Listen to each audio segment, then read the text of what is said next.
big divide will no longer be poor and rich.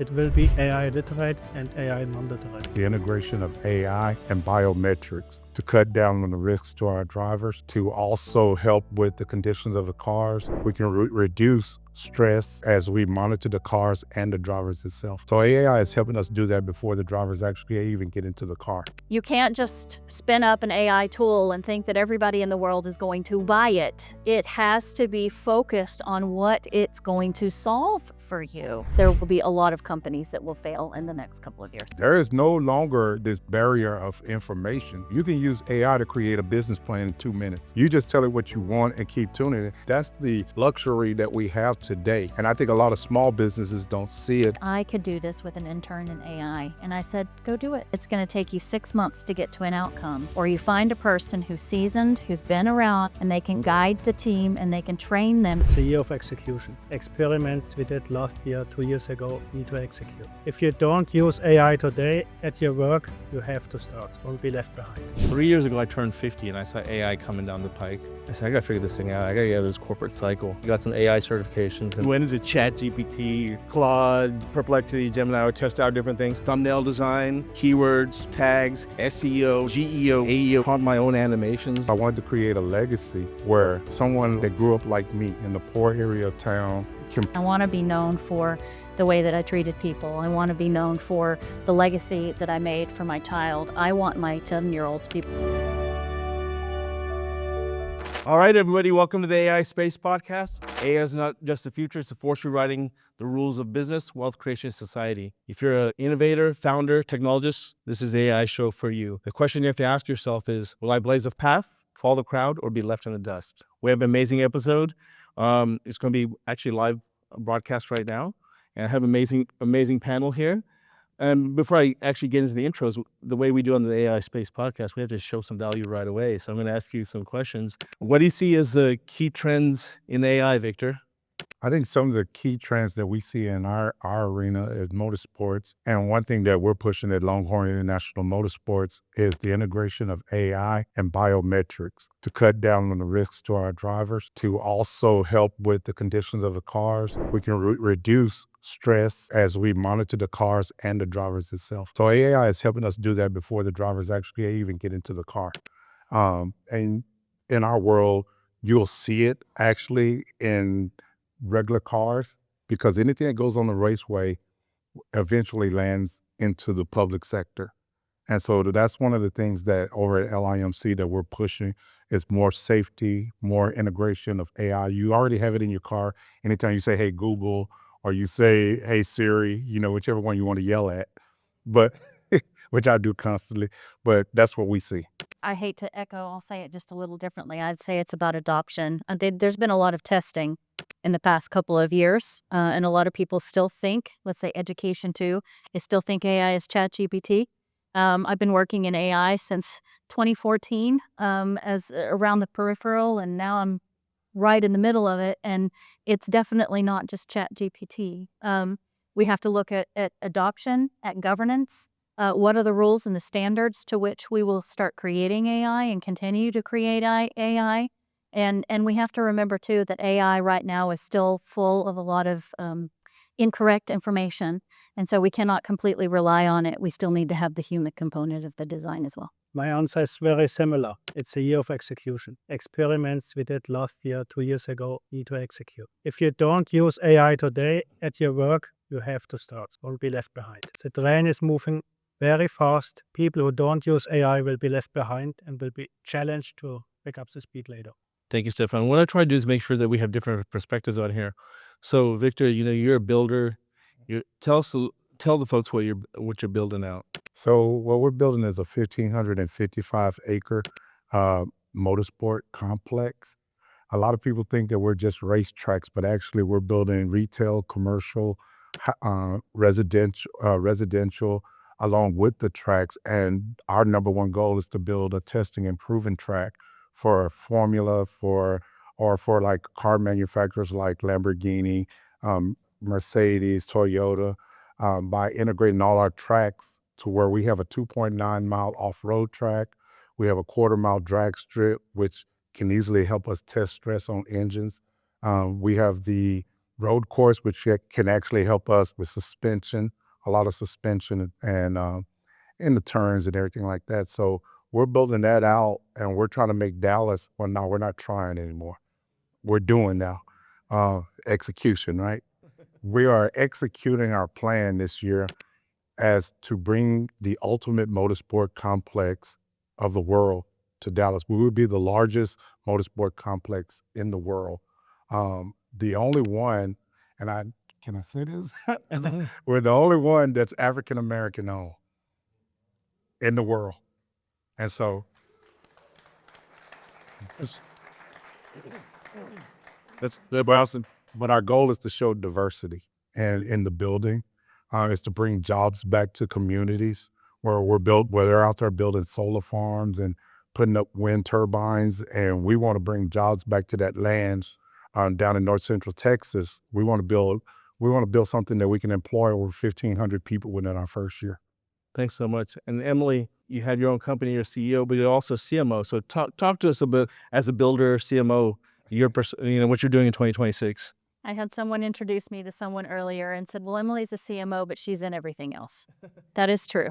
My career has been focused around marketing, but I think most of us that have grown up in marketing have realized that we have to translate our vision, understand who the customer is, be able to help people build the right product for people. So my career pivoted into a lot technology focused when I joined Dell and became an innovation ambassador globally. I was in charge of our CX department there and helped grow that. Had some of the largest corporations in the world underneath our portfolio. So I learned a lot from them about growth and being able to adopt new emerging technologies inside a corporation that is still doing things the way it's always been done. So innovation has been a core of mine for many, many years. I was lucky to get in on the digital revolution very early and started out in social media for business. I had one of the first Facebook for business pages. That's kind of one of those claim to fames that a lot of people don't realize. I really am that old. I also had a beeper when I first started out. But technology is changing so quickly. I think we're coming back to a vision where a CMO is making a comeback, because what we've inherited in the past couple of years has been a mess, because founders have had a vision and they went very quickly to market and they were trying to save money, and that's all great, but you still have to be able to build it for someone. And so what I have done in the past couple of years is pick up a mess and try to make a puzzle piece out of it so people understand why it is that you should purchase a tool. So with that, I have to understand architecture. I have to be able to talk to the technology teams. I need to be able to understand as a consumer what it is that you want from products here in the marketplace. And then also try to utilize technology that's changing by the daily basis. And all of us are out there trying to figure it out, right? I bridge the gap in between the marketing department and the technology department, but I've also I've built companies myself. So it pays to hone in skill set, let's say. Right. Thank you. And then Stefan, you come from a CFO perspective, and I'm sure multiple perspectives, but one thing I remember a post of yours, and this always resonated with me, is like, how do CFOs be more proactive versus reactive? So maybe from that perspective, talk about your 2026, what you're doing. Stefan Boehmer, CFO by trade. I was CFO for Siemens Logistics, or Körber Supply Chain here in North America. I realized very quickly that AI won't go away. I don't like to be driven, so I realized I have to get up to speed. I want to drive it.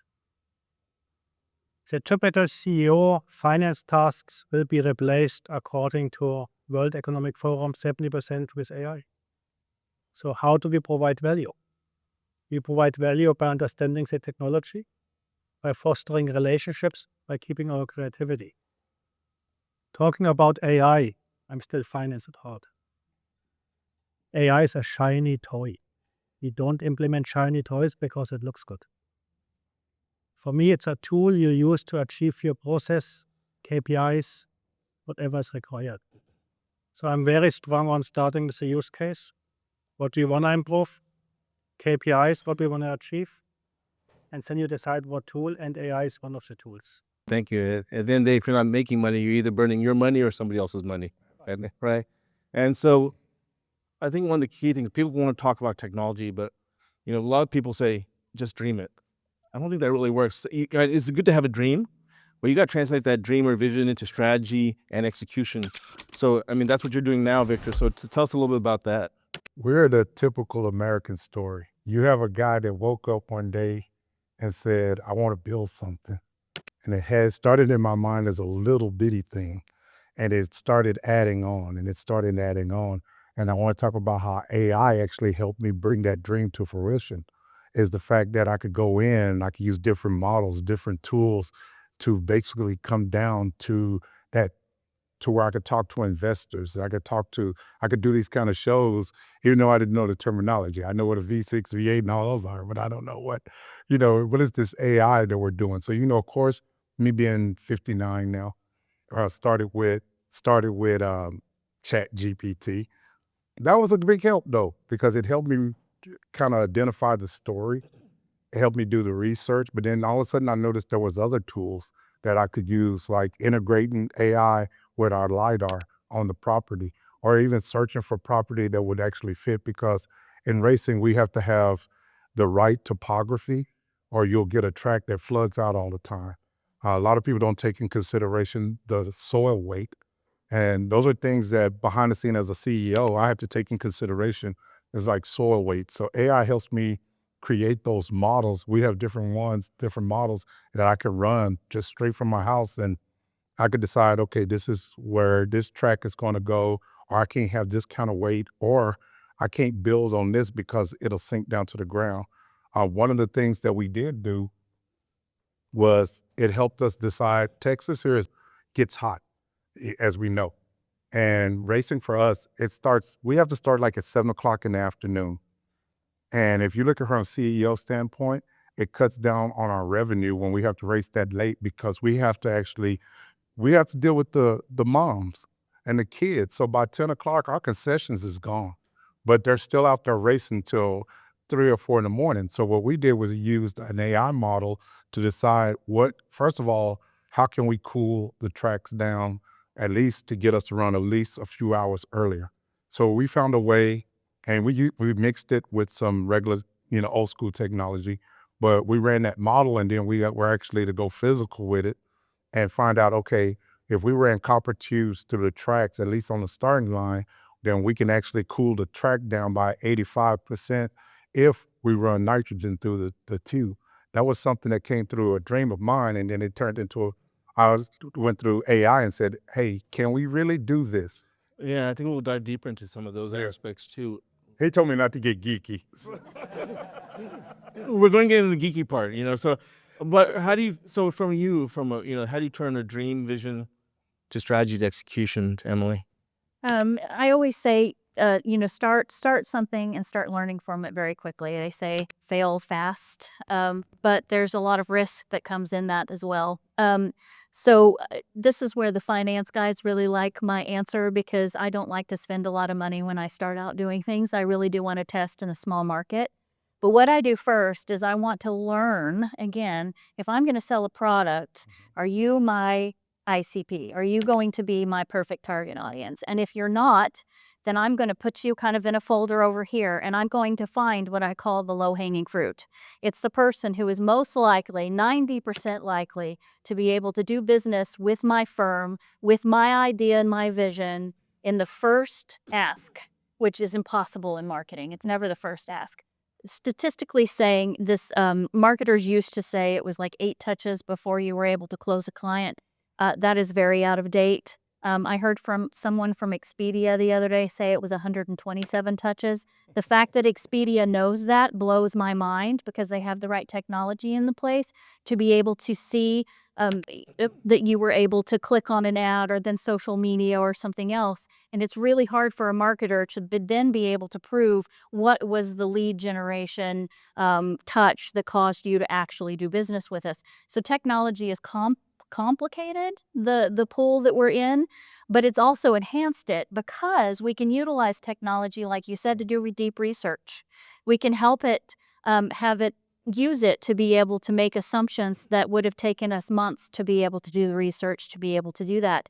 So I've been working currently on a plan to go to market and get a startup from idea to launch within 8 to 12 weeks and an 80% reduction in cost.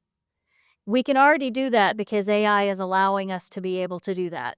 So if we actually put together what are the keys that's going to make a company look like they've been around for 20 years, and it's going to make you want to do business with us on first pass, that took 20 years of experience, though, for me to be able to do that, coupled with AI. So go-to-market strategy has gotten easier, but you still have to focus on human beings. Thank you. Stefan? Risk reduction increases the value of your company. Yes, it. A lot of startups, companies focus on quick sale into the market. The risk of failure is high. You can only upset your customer once before they turn away. So for me, test your product. Like Emily said, pilots, test markets, test internally, get rid of the bugs before you launch it. Secondly, when you use AI, understand the risk and mitigate the risk. Don't leave the back door. When your company gets valuated, PEs, revenue is not the criteria. It's EBITDA, it's margin, it's risk. How much risk do they buy? How predictable is the company? So I'm going to ask you from a technology perspective, Stefan. We're going to get a little geeky here, but not too geeky, because we only have a little bit of time. So from a CFO perspective, what are the AI tools that you use to look under the hood in a sense, right? You start with the use cases, you look at your KPIs. Finance processes are very standardized. Every company has AR, AP, invoices coming in, invoices going out. Perfect example for automation. You develop your use case, you analyze your process, you set KPIs. There are various tools you can apply, but tools will be commodity. You can change tools. Prices will drop over the next 5 years. Your process is relevant, your KPI is relevant. I talked with a company, they said they have 200 people, 20 people in collections, red flag. We don't need to do that. And then from a marketing perspective, how are you approaching from the AI tools perspective? Or I actually looked it up after our talk the other day. I used to use statistics, years ago, just about all of the marketing tools, technology tools that were out there, and we were up to like 50,000. Have y'all seen that grid? It's really small, but all it is tiny little logos of all the different tech companies who think that they do something in marketing. Well, now the AI-driven companies, there's over 700 of them that market themselves as a marketing AI tool. and they're all reaching out to me every day on LinkedIn. But are they really different? What is their value proposition? A lot of them there was a CEO who had an MSP who decided he wanted to create something, or he had an idea and he had enough money that he could put a couple of developers towards it and then put a few marketing dollars towards it. But there was really no market fit because the market is already saturated. The idea now is that we have to differentiate ourselves.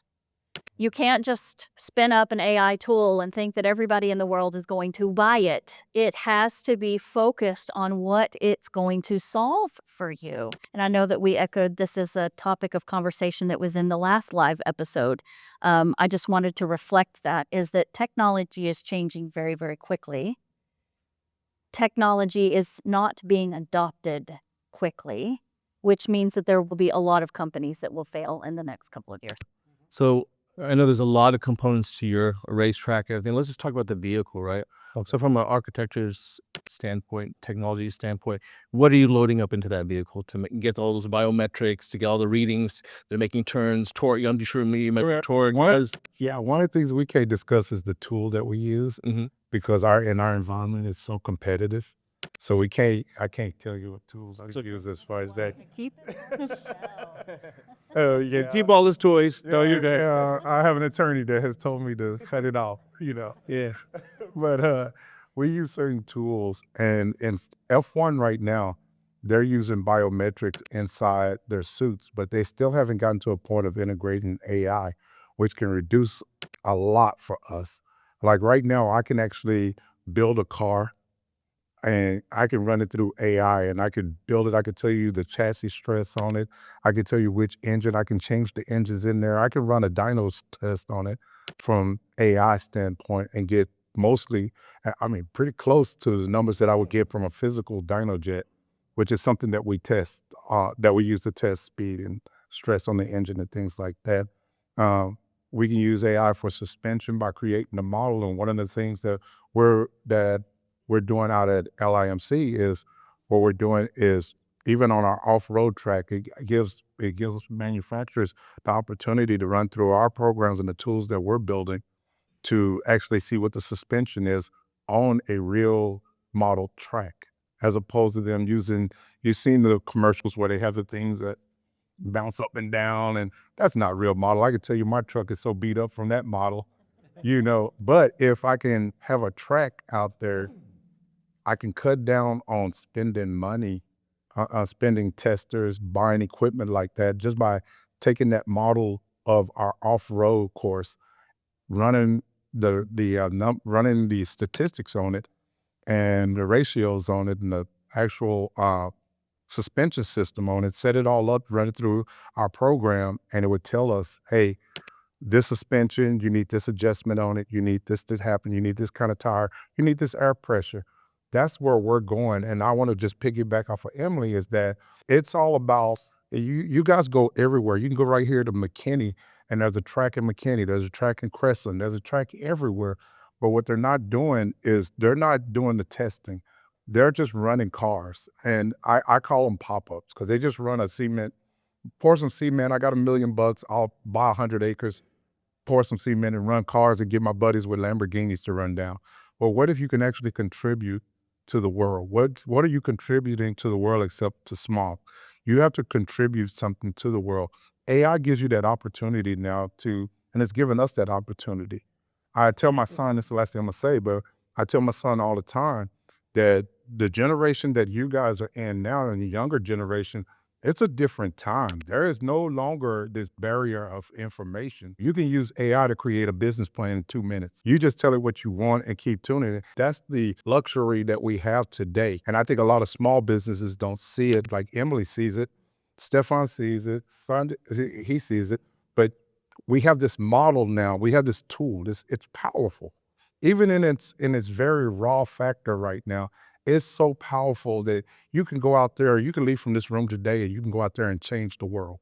You can create a business today without any knowledge of that business. Sit down, study AI while you drink. You run AI, it'll tell you everything. Now you seem like an expert, like I do. You do.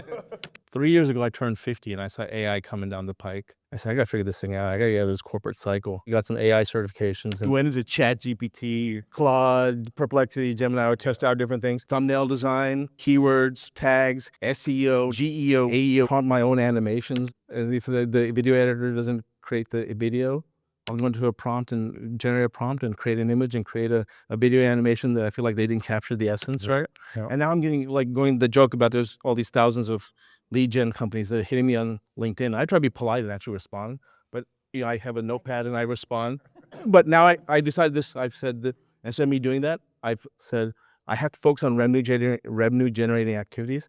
So now what I'm going to do is I'm going to take every single one of those and put it into an automation and into a sequence. And the reason I do that, because people are reaching out to me. How do I say, hey, all I gotta say is, hey, I don't require your services. They're so happy I was a nice guy and polite. I said, oh, by the way, I have a podcast. You should check it and subscribe. They're like, oh, well, I'll check it out. So I'm actually turning into an upsell opportunity. Yeah. So that's an idea right there. Just let you guys know. It's like, instead of being cold. And the other thing too is, we want to get into sales and marketing. One thing I learned is how to be a lead magnet. Like, instead of me doing all the outreach, how do I generate value and content where people are reaching out? At this point in my podcast, I'm not even doing any more reach out on the YouTube version. I have like 3 to 6 month wait list for guests to come onto the show. And so the question is, I think using AI, how to generate content and value where people are coming to you, and going back to that ICP thing, right? So any thoughts, Emily, on the evolution of GEO, EEO, I do. EIO, whatever you want to say. I will say this, if any of your marketers at your company are still talking about SEO alone, I'm not going to say SEO is dead. What it is that all of the SEO that marketers have been spending copious amounts of money on over the years to try to be showing up, you're going to have to rewrite all of that content, and you're going to have to rewrite it to answer questions.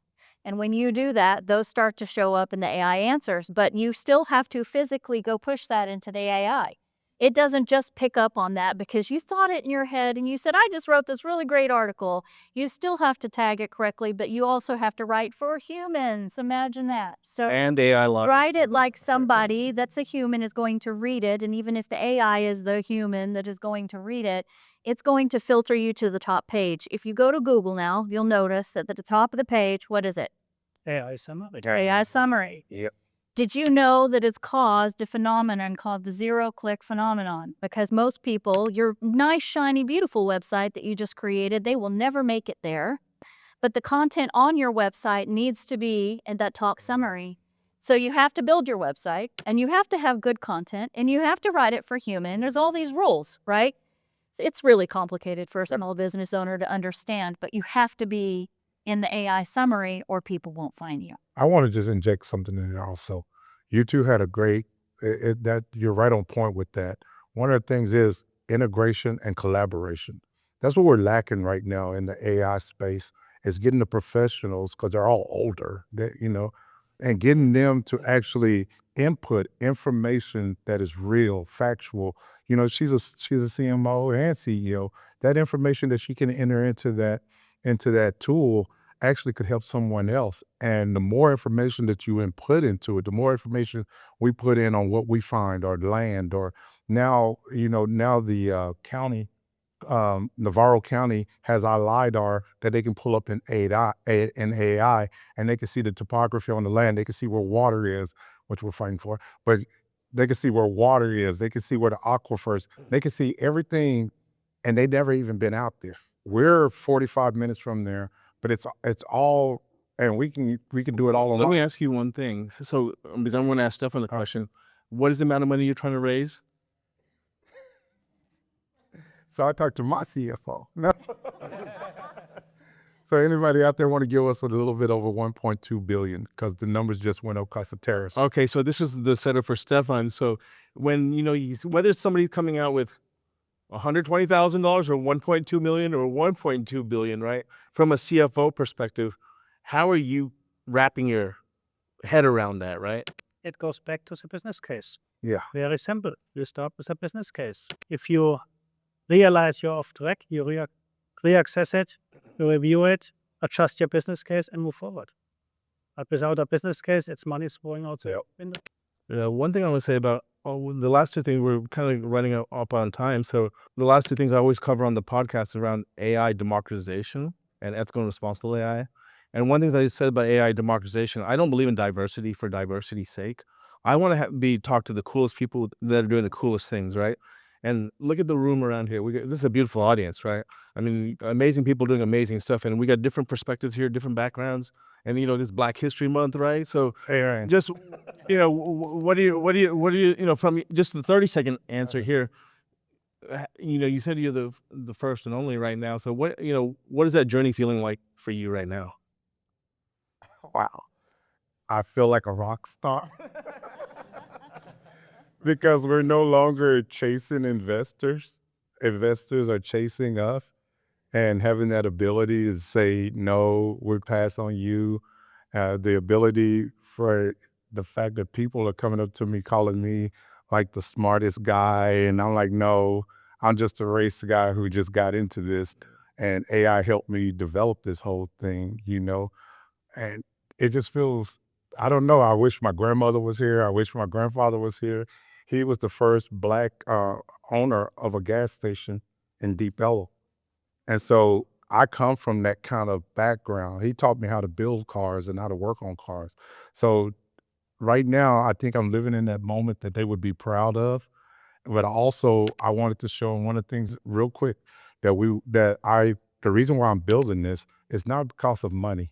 It was because I wanted to create a legacy where someone that grew up like me in the poor area of town can point, and no matter what your color is, because we're all broke in some way, but they could see that, hey, stop complaining, stop whining. There's a guy down off of 35 that built this huge facility down there, no money. He just woke up one day and said, I'm going after it, and went from 1 o'clock in the morning to 1 o'clock the next morning. He sacrificed.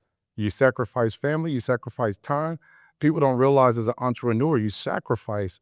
And I think showing this new generation, especially in our culture, sacrifice is your number one weapon to success. Yeah, definitely. And then Emily, from your perspective, I mean, you have multiple perspectives coming from that, from a democratization perspective. What do you want to add there? I like what you said about legacy. I think all of us have been striving to do just that. And we never know when we first start out and our parents are trying to give us advice, go to college, don't go to college, get a certification, don't get a certification, take the risk, take the $10,000 out of your 401k to start a business and you just don't know if you're going to make it or not. The sacrifice part of it, I think, is also getting lost because I definitely have sacrificed a lot in my life to be able to get to where I am, whether it's, being in boardrooms where you're the only female. And I don't want to be known for being a female in business. I want to be known for the way that I treated people. I want to be known for the legacy that I made for my child. I want my 10-year-old to be proud of what his mom does and to be able to see me in my element. I take him when I go volunteer in the community because that's the most important thing to me. Right now, I'm working with a VC group that is creating AI for good. I sought them out because I want to work in AI that is working for good, not on the other side, because there's too many people who are developing AI for bad. So I do want it to be around legacy. I don't want to be known just for a female business owner. I want to be known for the person who built something for good. Exactly. Stefan? I want to encourage you to use AI. Say, big divide will no longer be poor and rich. It will be AI literate and AI non-literate. AI non-literate, there's a portion who doesn't have access, and there's a portion who doesn't want to learn it. We have to work with these people. If you have your own company, if you're a manager, you have to train your people. Students from university come with all the tool knowledge. Every time I talk with somebody, I learn new tools. We have the expertise. We have to bridge that divide. So I really like what Ben is doing with the AI training, because we have to train our people. And it has to be specific. Cannot be go to the web and take some classes. I have to tell you, where do you stand, where do you want to be, what classes do you need. And Stefan, I'll ask you, and if you can just 30 seconds, guys, for ethical and responsible AI, how can we ever build it out ethically and responsibly? Again, company point of view, you have to start with a policy, with a guardrail. Define what your people are allowed to do. If you don't define that, how do you want to control it? Secondly, I heard before data is the new gold. I disagree. Gold is always good. Data is a new oregano. Can be good, it can be bad. So we will see an increased activity on the cybersecurity front. We have to prove our systems. We have to reduce risk. Most companies realize that they have to do that after they had an attack. That's expensive. Reputation is impacted. Mark and Spencer had an attack on their online platform. 6 weeks, no online platform. 55% reduction in EBITDA for 6 months. It's huge. So let's do this. Let's do final. I always like to end with final thoughts and encouragement. So there's folks out there that are maybe looking to get into AI, they're building their business or struggling with their business. People say, I got rid of my 9 to 5, but now I'm in it 24/7. When you're in your 24/7, you're the CEO, is there years per hour, like 20 past? Yeah, I took my 9 to 5, but you're a CEO, CMO, CFO, IT admin, janitor, right? Yes. So what's your encouragement to the folks out there? So with me being my age, I remember my grandparents told me, about computers. And I remember back when computers were first coming out, everybody was so fearful of it. And like, oh, they're bad. That's going to always be bad. That's the world. That's life. But also now so the computer now is the most useful tool in the household. Everybody has one. Whoa. That was AI generated, by the way. But what we have to do is we have to embrace technology. And I think that's one of the things that a lot of people don't think of when they think of me at my age of 59. And I'm praying that I don't look like I'm 59, but when they look at my age of 59 and embracing technology, yeah, it's up to us older cats to embrace that technology and show, hey, computers were once scared. Now you're up here in AI. The internet was scared. It was scary at one time, still kind of is. There's going to always be evil. But if we start inputting the good into it, using it for the good, I think we'll outweigh the badness that can come through AI. And like Stefan says, putting protocols into place to where we can weed out some of the things that's not real, fact checking. But my last thing is just don't be afraid to get into it. Don't be afraid. You know, I never knew I could swim until I jumped in the ocean. That's how you got to treat AI. Cool. Thanks. Emily? I just start. Just start. Fix something, learn it, do it. It's the same thing with certifications. By the time you sit around and you worry about it, because it will wake you up at 3 o'clock in the morning once you have an idea, it eats at you. Right? Yes. Until you do something about it, just do something about it. Learn something, because if you don't get into it now, you will be left behind. All right, Stefan? I want to congratulate all of you here online. You did the first step. Go to events, research it online, learn about AI story. And not so much on certifications. I think you have to get your feet wet. Yes. Go to events, as I said, go to seminars, research online. A lot of the certifications run behind. You want to be up to date. Yeah, my advice is if you have a passion, you see a problem, you have domain expertise. Yep. Go apply AI to solve that problem. And the thing is, it doesn't have to be perfect. Just iterate. There's too much out there. Don't waste your time on certifications. What I do is I call it AI snacking. I find a problem in my business. I go apply an AI tool for 15 minutes for an hour to go solve that problem. That's my advice to you. You don't have to spend 3 hours or 3 weeks or 8 months. Just apply something and do something. So that wraps up our show. Thank you for my amazing guests. What we're going to do is just ask 1 or 2 questions. And so I'll ask since some of the VIPs, anyone have a question? I'll volunteer. Go ahead. So I'm going to start with Stephanie. Thank you so much. And I love when you put a lot of focus about tooling, that how it's changing. I want to talk a little bit about how we do business is also changing. And that adaptation, because the customers are coming, we're generational. So we have that aspect is also changing, how we react as an element of trust between, for example, in my household of 4 people, we have different reaction out of a 14-year-old and an 18-year-old and between, my husband and I. So I want to hear your thoughts that from your perspective, when you are solving a future problem for any business, what do you think first? And it's purely a vision question. I'm always thinking about who it's for and what it solves. If I cannot answer what it solves, who it's for, then you need to go back and you need to recalculate. I like to tell a story of when I first came to the Dallas Metroplex. I was recruited by JCPenney, and I've realized that a lot of people who moved here for JCPenney, but JCPenney at that time knew exactly who their customer was. It was she. It wasn't a age. It wasn't a type. It was she. Because at that time, the person who made all of the buying decisions for the home, for the most part, was the mom in the household. So it didn't matter if we were marketing something for children or beauty products or bath products or even men's shirts. I mean, raise your hand, all of you ladies in the room who dress your husbands or significant other. Yeah, otherwise my husband walks around with holes in his pants. Let's face it, okay? We have a new generation here.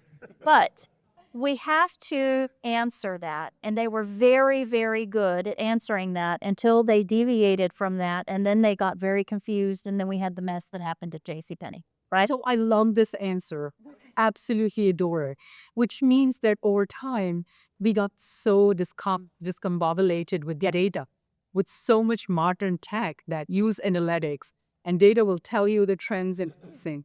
We got so bogged down into it that we lost track. Yeah, and just remember who you're doing it for. Now, I'm not going to make the case that analytics and the data and the tools that we're using are not valuable, because I still have to answer to a board and a CEO and a CFO and a COO, and we all have to work together to try to create the story of what it is and who it is that we are doing this for. And when you're in funding rounds, you really have to have a very tight story, because you're borrowing money from someone else and you need an action. So just remember, those things are valuable, but the people at the end of it is what you still have to focus on. This one's actually for all of you guys, just because I kind of constantly am just every single thing about AI. I'm always feed whatever's going on in news. The security piece is obviously something that's become pretty insane, like the Anthropic just hack of the Mexican government. What do you guys feel is going to be an appropriate sort of level of security monitoring? Is it going to hinder the space at all? Do you think it's going to slow down the innovation by having to put guardrails up? Well, How this is what I would say, just my short answer. Just like building a house, you got to have a blueprint. It has to be, security has to be designed from the beginning. And you can't wait till, it has to be, you have to design and architect it from the beginning. And it has to be planned. There has to be governance models in place, policies in place, least privilege access, all those things. And we have to be very proactive and not wait for something to happen. I'll keep it short like that, but I'll turn it. I will say too, I have friends over in Europe who are trying to develop at the speed that we are in the United States, and it's definitely much, much slower because they have certain governance models already in place over there that are standardized. That's why a lot of companies are coming to the United States to try to test out their products because we don't have that yet. But the caveat is we have to lean into our own governance of our own tools, because if we are responsible for something happening to a child because we did not do our due diligence, that's on us. I'd say like human is the best defense in your company. Yeah. But let's take one more question, and then over there, Conrad.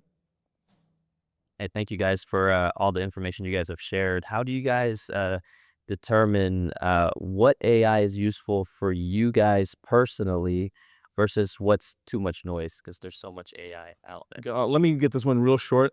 I actually just go test it out. So I'll give you a quick example. I have metrics for my YouTube channel. I put it into ChatGPT, Gemini 3, and Claude, and I'll ask it questions, and I see if the results, and believe it or not, it'll lie sometimes. It'll make up results. My one thing is always check and ask it for, okay, give me the actual line that you quoted this from, or give me the actual metric. Because sometimes if you put a screenshot in, it'll look at a cache screenshot, or it may just make up something. So I only care like if it tells the truth and it's providing value to me at the end of the day. I think you have to look at it and look at AI in that space the way I do. I look at it as a living tool. It's going to always be developing. It's like a book. It's almost like the Bible. It just keeps living, has different interpretations. It's just going to keep going and going and going. So it's up to us to monitor that and how we use that. I say that we still have to stay in the world of old school research. You still have to go and make sure that that law is the law, even if AI is saying it, because you're going to get different interpretations of that law because AI is living. It's out there and it's building and it's growing into this big thing, but it's still up to us as humans to make sure that we understand how that tool how just the simple answers could interpret or change our interpretation of what's going on in the world. One movie I watched, and I can't remember, it was one of the Marvel movies, but they used AI before it was even big. They were using AI as the storyline. And they were saying that this guy has created this bad guy who wasn't even a bad guy. But because of AI, they made him like the meanest man in the world. And at the end of the movie, you come to find out he wasn't. It's because it's living. And we have to treat it as a living tool. It's great. It's powerful. But you still got to go back and do your research. You still have to make sure. And that's the hard part, but I think that's the easy part for us to get complacent in, is that we don't want to go back and do that research because it's quick to get that answer. And we run with it. It's the whole soundbite syndrome where you just grab a soundbite and run. I'll add something here. For me, it's networking relationships. I go a lot by recommendations. Mm-hmm. When I need finance tools, I have CFO circles, I go by recommendations. If I know they say it worked for them, there's a good chance it works for me. If they say stay away from that bond, I stay away. I talk with students, I get a lot of new AI tools. I go by recommendations. If they use it, I'm not right. Because otherwise, how to differentiate all these 50,000 available applications? At the end, I think the most important thing in AI is actually your domain expertise, right? It's come back to business at the end. As you can see here, we don't have any AI scientists here. You have the business expert here. The most important thing in AI, I always say this, AI is 95% business, 5% technologies, right? And I just talked to my customer today, big company, enterprise company, but they said they hire like these Booz Allen guy, came in, PhD level AI, but they don't even know how to maintain it. It's too advanced and it doesn't work for business. Like a lot of time people don't realize you build these advanced things that people can use or can maintain, and then it's worth nothing, right? To the company, CapEx investment is more important than OpEx. A lot of times, if you spend a lot of resource maintaining that model, your company EBITDA decrease. So you better build something that it's easier to maintain. So a lot of people, a lot of these scientists, data engineer, they had no idea about business word. They don't even know what the word EBITDA mean to the business. Yeah. Right? Yeah. To all of us, like Stefan said, this year is about execution, about delivering the outcome. People that building stuff, are starting startup, need to really solve real business problem. Giving your customer that EBITDA that they're looking for, that profit, that sale lead, whatever they want outcome. They don't care about technology. So, again, it's all business at the end. So I know we want to get to the networking, but anyone have one last question, short question? How do you see new generations? We talked about the season in career. Me as a new founder, multiple companies, serial entrepreneur, now I'm hiring very young people because I can train them my way. Now, I'm facing the truth. These are like the AI generation, quote unquote. Now, try to make them look at the source. Try to make them understand the value. So who wants to take on? Okay. I have had a person say to me twice this week, Emily, why do I need any of the stuff that you recommended? I could do this with an intern in AI. And I said, go do it. It's going to take you 6 months to get to an outcome. Or you find a person who's seasoned, who's been around, and they can guide the team and they can train them if there's enough time to do so. But you cannot start with an intern in AI. I've tried it. I'm going to AI agents. I'm building my own AI agents instead. So anyways, that's my answer. Okay, you guys mentioned that if you have a domain expertise, start now. So I've figured out what my domain expertise is. But my problem is my domain expertise is within the company. I'm really like the engineering manager that helps IV&V, which is integration, verification, and validation. So how do I actually... Yeah, have you found something? Have you found a problem in the world that you're passionate about solving? Yes, Then, I am. Then is there a way to apply that domain expertise to that, and that hopefully you can make money out of? Or solve a problem. Yes, as an organization. So back in the day, I'll make a quick one. I think it's about quantifying that problem, right? Can you quantify the problem that you see? Is it $10 million problem that you actually see within that domain, right? Like quantifying is the most important thing. Most people said, a lot of the startups said, I have a solution. So what exactly? Give me the number that you're Is it 10 million or 10 billion or $10 trillion bond? Yeah, well, I did the boring stuff under a wall in 2010 that I've actually applied to it now. so I want to take a practical answer to that. Is that we've gotten away from everybody is our customer. Even if you work within a company, you have internal customers, you have external customers. I spoke a while back at Comdex, which that was a long time ago. I spoke and we talked about how the U.S. was going to soon go into a contractual-based employment system. And we saw it come into fruition during COVID. And the people starting now are getting into it with AI and with the tools that we have. We don't need to go into an office. We don't need the big buildings anymore. But we could treat those internal, you have a product, you could treat that internal customer as your customer. So you can still offer that to the company and still become your own, pretty much your own boss at that point. Good. Thanks, everybody. Again, appreciate you guys all coming here. We went over time, but look, People still want to be here, want to hear more from the speaker. But I think we're gonna leave it to the networking time so that you can hang out and get a few more drinks because I'm getting thirsty.